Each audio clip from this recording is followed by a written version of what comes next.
Hello there. So, are you tired of awkward silences and stumbling through conversations? Sick of feeling like your message gets lost in translation? Ready to uplevel your communication like a boss? Well, you're in the right place. I'm Kathy Riley, your host and communication expert with over 25 years in litigation and another 15 as an entrepreneur, a speaker, trainer, coach. Tune in as we serve up piping hot blend of tools, systems, and techniques guaranteed to change the way you connect with others. From mastering the art of tough conversations to cultivating a mindset that screams confidence, we're here to help you dominate every interaction like a pro, all while uncovering the secrets to leading yourself and others with grace and grit. At Breaking Bad Communication, we're not just breaking bad habits, we're shattering communication barriers personally and professionally. And a question I was asked today, and I thought this would make for a great podcast, is how do you, when we're talking about boundaries, how do you say no? So I'm a yes girl. If you're somebody that struggles with saying no because you please people. So that was how I was raised. I grew up in the Midwest and girls were to be seen and not heard.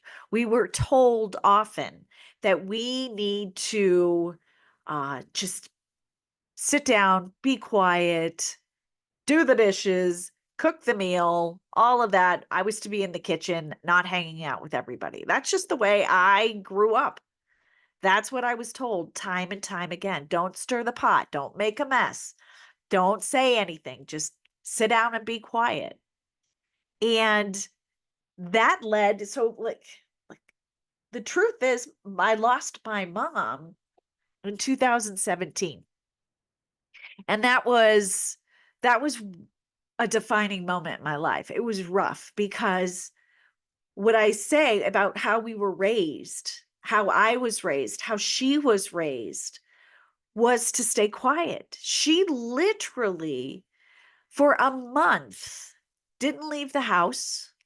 She was in pain, she was uncomfortable, and she kept, I didn't want to be, I don't want to stir the pot, cause trouble. She didn't want attention. She didn't want anybody to take her to the doctor. She just, figured things would just get better on their own. She really did. She didn't want to stir the pot. And asking for help is not stirring the pot. And it took my brother going over there, and he's the oldest. I have 3 siblings, so 4 kids. He's the oldest, so he's kind of like the manly man. And he got there, and he just wouldn't have. Didn't take no for an answer, but like scooped her up, put her in the car, and they went to the doctors. They went to the ER, and she never came home. So I'm here to tell you. I'm going to take a moment here because that was hard. That was really hard, but how do we say no? Because we're yes people, right? We're yes people. How do we say no and it still is authentically the right thing to say? And this is stuff I've been perfecting for years, and this is good. So you guys, if you're a yes person, take notes. All right, you're going to want to hear this. So you can say no and not say no.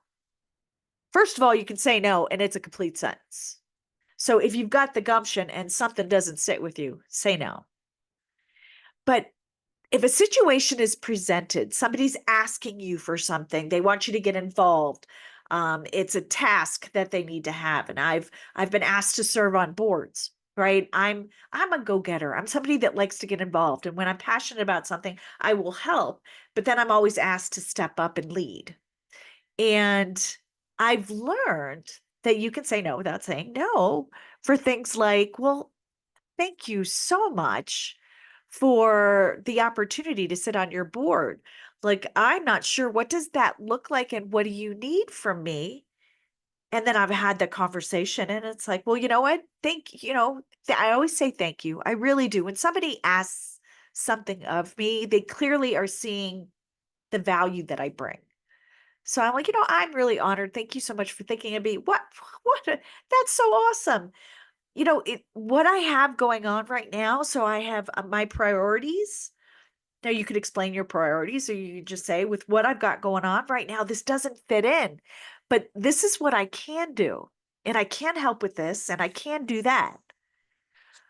So the two things, when you ask, so what happens is when you ask them for a little bit more information about truly what they're asking you to do, you're discerning the involvement that they want. Because maybe they just need you to show up for one thing.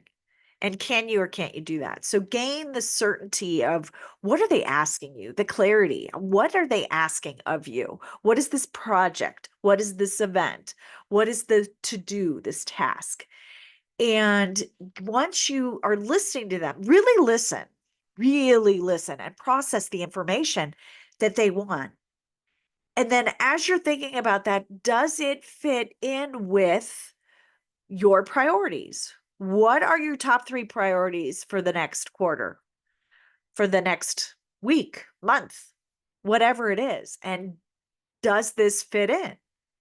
And if it doesn't, you have full permission to say no, right? You have it is your life. You get to lead it. It's your job to lead your life, not let somebody else lead it for you. So saying no, it's like, oh, well, I appreciate you thinking of me for this. It's such an honor.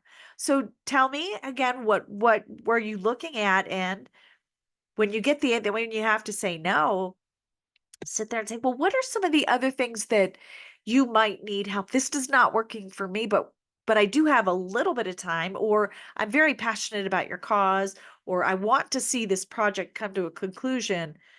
This is what I could do. So you offer an alternative solution. You give them an option or two on how you can get involved. I could do this. I could do this task. I could hop on a meeting, whatever it looks like. So as you were listening and discerning what they wanted from you, comparing to what is your goals, your priorities, and then flip it around to say, this isn't something I can do, but I can do this. So guess what? You're not saying no. You're not saying no. You are now simply saying, this is my yes. And what I find happens often is what I am able to do is not what they need. So then they tell me no. And which would makes me feel good because then they say no, right?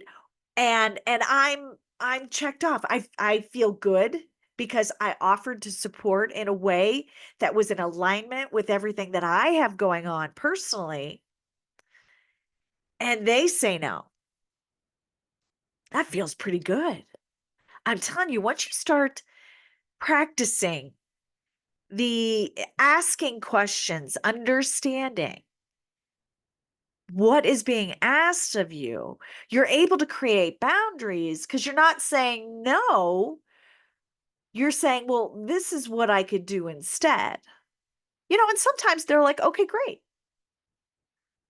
I get asked a lot to support for fundraising for different events and nonprofits. And there's like, okay, I could go to a fundraising party like once a month and just and keep myself very busy promoting it, organizing it, doing all of that. So I often say it's like, depending on, is it in alignment with my core values? Is this what you're asking? Is this part of what I can do? And so maybe I just offer, I'm unable to attend, I'm unable to support, but you know what? This is what I can do. I could put it out on social media. Maybe I could put it in my newsletter. Have you ever thought of sharing it in this group, or getting so and so, like, oh, Susie Q would be great partner, a power partner for you in alignment. Is there somebody else that could really take over and help this cause? So how can you use the resources that you have? Your resources aren't just you. How can you use the resources to help them with the task at hand and still maintain your boundaries? Mind blowing. I know, right? I know, right? You can say no without saying no. Now, I also will tell you, you have permission here and now to say no. You have permission to say no. There is no reason why you can't say no. But I appreciate how you may feel like you want to be of service. You want to be helpful. That may be one of your core values, right? Is being of service. So that doesn't mean to alienate your core value. Use it in a way that still aligns with your boundaries. Does that make sense? Gosh, I hope this is really resonating with you. I hope that you are really, really processing this information and knowing your life is based on the life you live right now is based on the choices that you've made. Think about that for a hot minute. All of the choices you have made leading up to today has led you to the life you have right now, including your boundaries. And if you want to see something different tomorrow, next week, next month, next year, that means changing your choices. And that means really holding on to your boundaries. And that means saying no in a way that is authentic to you, that resonates with you. So I hope that was helpful. I mean, this lesson, once I started saying no, the way that it was very authentic to me, I am someone of service. I have been raised that way. I feel that. I try to help as many people as possible. It's part of the reason why I speak, so I can share that message to so many more people. But once I started saying no in a way that was authentic, like, I can't do that, but I can do this. This doesn't work for me, but how about this? You know what? I'm not the person for this. How about Susie or Joe?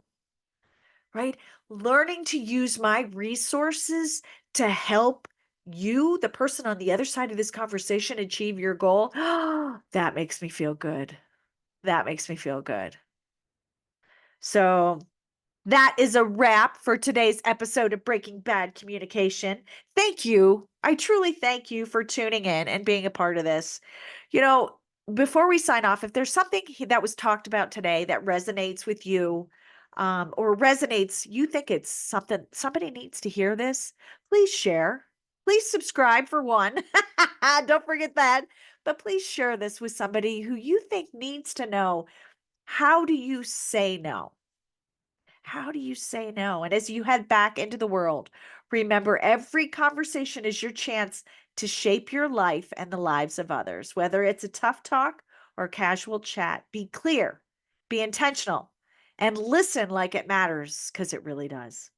The better you communicate, the more your life aligns with what you truly want. So go out there, own your voice, and make your words work for you. See you next time.